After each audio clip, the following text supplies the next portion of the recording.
जय माता दी। राधे राधे।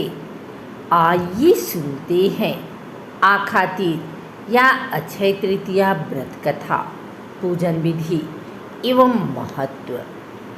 अक्षय तृतीया की कथा सुनने तथा विधि से पूजा करने से बहुत लाभ होता है। इस कथा का पुराणों में भी महत्व है। जो भी इस कथा को सुनता है, विधि से पूजन एवं दान आदि करता है, उसे सभी प्रकार के सुख संपत्ति, धन, यश, वैभव की प्राप्ति होती है। इसी धन एवं यश की प्राप्ति के लिए वैश्य समाज के धर्मदास नामक व्यक्ति ने अक्षय तृतीया का महत्व जाना। बहुत पुरानी बात है। धर्मदास अपने परिवार के साथ एक छोटी सी गांव में रहता था। वह बहुत ही गरीब था। वह हमेशा अपने परिवार के भरण पोषण के लिए चिंतित रहता था। उसके परिवार में कई सदस्य थे। धर्मदास बहुत धार्मिक प्रवृत्ति का व्यक्ति था। एक बार उसने अक्षय तृतीया का व्रत करने की सोचा। अक्षय तृतीया के दिन सुबह जल्दी उठकर उसने गंगा में स्नान किया। फिर विधि पूर्वक भगवान विष्णु की पूजा अर्चना एवं आरती की। इस दिन अपने सामर्थ्य अनुसार जल से भरे घड़े, पंखे, जौ, सत्तू, चावल, नमक, गेहूँ, गुड़, घी, दही, सोना तथा वस्त्र आदि वस्तुएं भगवान के चरणों में रखकर ब्राह्मणों को अर्पित की। यह सब दान देखकर धर्मदास के परिवार वाले तथा उसकी पत्नी ने उसे रोकने की कोशिश की। उन्होंने कहा कि अगर धर्मदास इतना सब कुछ दान में दे देगा तो उसके परिवार का पालन पोषण कैसे होगा। फिर भी धर्मदास अपने दान और पुण्य कर्म से विचलित नहीं हुआ और उसने ब्राह्मणों को कई प्रकार का दान दिया। उसके जीवन में जब भी अक्षय तृतीया का पावन पर्व आया, प्रत्येक बार धर्मदास ने विधि से इस दिन पूजा एवं दान आदि कर्म किया। बुढ़ापे का रोग, परिवार की परेशानी भी उसे उसके व्रत से विचलित नहीं कर पाई। अक्षय तृतीया के दिन किए गए दान पुण्य व पूजन के कारण वह अपने अगले जन्म में बहुत धनी एवं प्रतापी राजा बना।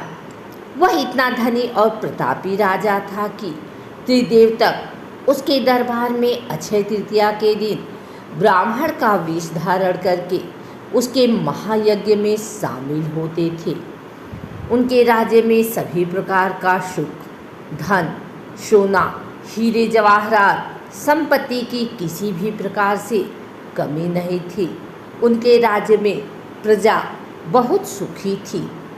अक्षय तृतीया के पुण्य प्रभाव से राजा को वैभव एवं यश की प्राप्ति हुई, लेकिन वे कभी लालच के वश नहीं हुए एवं अपने सत्कर्म के मार्ग से विचलित नहीं हुए।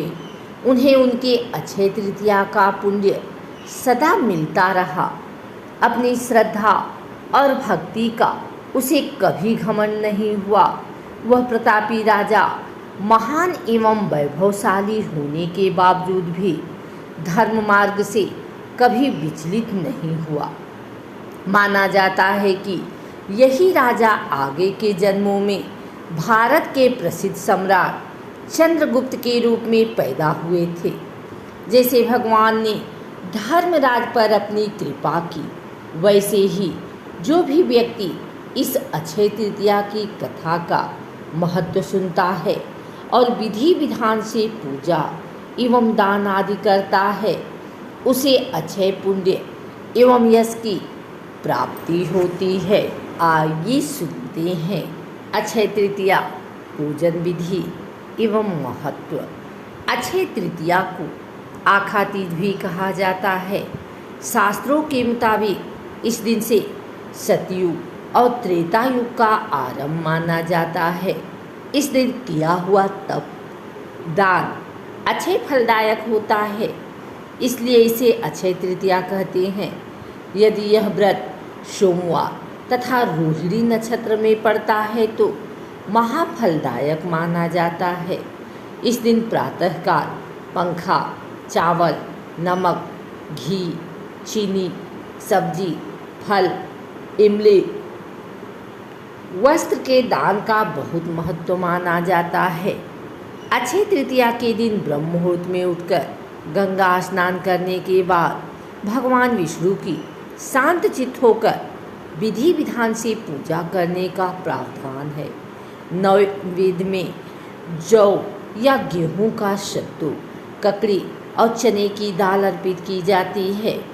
इसके बाद फल, फूल, बर्तन तथा वस्त्र आदि ब्राह्मणों को दान के रूप में दिए जाते हैं। इस दिन ब्राह्मण को भोजन करवाना कल्याणकारी समझा जाता है।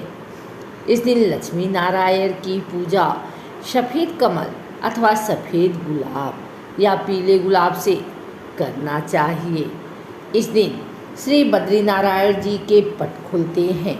वृंदावन स्थित श्री बांके बिहारी जी मंदिर में भी केवल इसी दिन श्री विग्रह के चरण दर्शन होते हैं, अन्यथा वे पूरे वर्ष वस्त्रों से ढके रहते हैं। इस दिन ठाकुर द्वारे जाकर या बद्री नारायण जी का चित्र सिंहासन पर रखकर उन्हें भीगी हुई चने की दाल और मिश्री का भोग लगाते हैं। कहते हैं भगवान परशुराम जी का अवतरण भी इसी दिन हुआ था। यह पर्व दान प्रधान माना गया है। इसी दिन महाभारत का युद्ध समाप्त हुआ था और द्वापर युग का समापन भी इसी दिन हुआ था। इस दिन सत्तू अवश्य खाना चाहिए तथा नए वस्त्र और आभूषण पहनने चाहिए। अक्षय तृतीया के दिन गौ, भूमि, स्वर्ण, पात्र इत्यादि का दान बेहद पुण्यदायी माना गया है। पंचांग के मुताबिक यह तिथि वसंत ऋतु के अंत और ग्रीष्म ऋतु का प्रारंभ का दिन भी है। इस पर्व के महत्व का अंदाजा इसी बात से लगाया जा सकता है कि इस दिन बिना कोई पंचांग देखे कोई भी शुभ व मांगलिक कार्य जैसे विवाह, गृह प्रवेश, वस्त्र, आभूषणों की खरीदारी या घर वाहन आदि की खरीदारी आदि कार्य किए जा सकते हैं। पुराणों में इस बात का उल्लेख मिलता है कि इस दिन अपने पितरों को किया गया तर्पण भी अच्छे फल प्रदान करता है। लोग इस दिन गंगा स्नान करते हैं क्योंकि मान्यता है कि इससे तथा भगवत पूजन से उनके समस्त पाप नष्ट हो जाते हैं।